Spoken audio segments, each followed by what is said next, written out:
Mga kabrigada, naghain na po ng patong-patong na reklamo ang negosyanteng si Charlie Atong Ang laban sa whistleblower sa kaso ng mga nawawalang sabongero.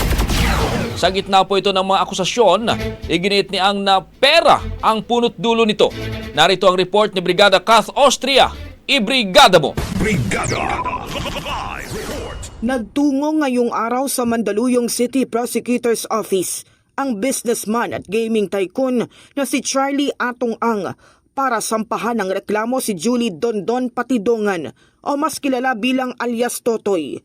Si Patidongan ang nagbunyag at nagturo kay Ang at ilan pang pangalan bilang utak umano sa pagkawala ng ilang sabungero. Kabilang sa reklamong isinampa ang attempted robbery with violence and intimidation, grave threat, grave coercion, incriminating against innocent persons at slander. Masyado na kaming kawawa, kaya kailangan na ako lumabas kasi ano naman sinasabi sa amin.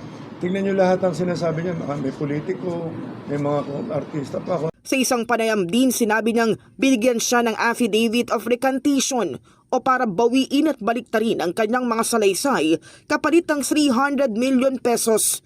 Pero giit ng kampo ni Ang, hindi siya kriminal at walang katotohanan ang mga paratang. Ang punot dulo talaga nito, pera. Ang grupo namin, lahat tinatawagan na isa-isa, nag-extort eh. Akalayata niya, pagkatapos yung magsalita na kung ano-anong kalokohan, pwede na lang siyang biglang aalis pag nakuha niya ang pera eh. Yun ang problema eh. Wala kami kinalaman lahat yan. Kapareho, uulitin ko, sinasabi ko, lahat ng grupo namin, mga disenteng tao yan. Ang hilig lang namin, sabong lang. Ngayon, kailangan lang namin proteksyonan na sarili namin yun talaga. Kaya wala na ako. Kailangan ng ano eh. Ngayon, hindi ko na kailangan paliwanag. Hindi namin alam kung ano nangyari talaga dyan eh. Kaya lang, siyempre, masyado na kami bugbog. Kailangan na kami lumabas. Samantala, sinabi naman ng legal counsel ni Ang na si Attorney Lorna Kapunan na may mga question sa kredibilidad ni Patidongan dahil sa mga nakabinbing kaso nito ng sexual harassment at frustrated murder. Ayon sa kanya, hindi maaaring gawing state witness si Patidongan dahil dito. Isang akusado including him, siya ang pinaka-guilty doon. Because siya ang directly in charge ng operation. Siya ang may direct participation sa crimes na charge sa RTC Manila.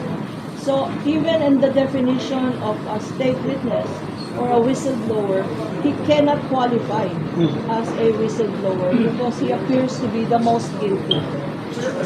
In the heart of changing lives, ako si Brigada Kath Austria ng 105.1 Brigada News FM Manila, The Music and News Authority. Ang bahaging ito ay hatid sa atin ng Fast Relax. Tanggal ang sakit, ora mismo.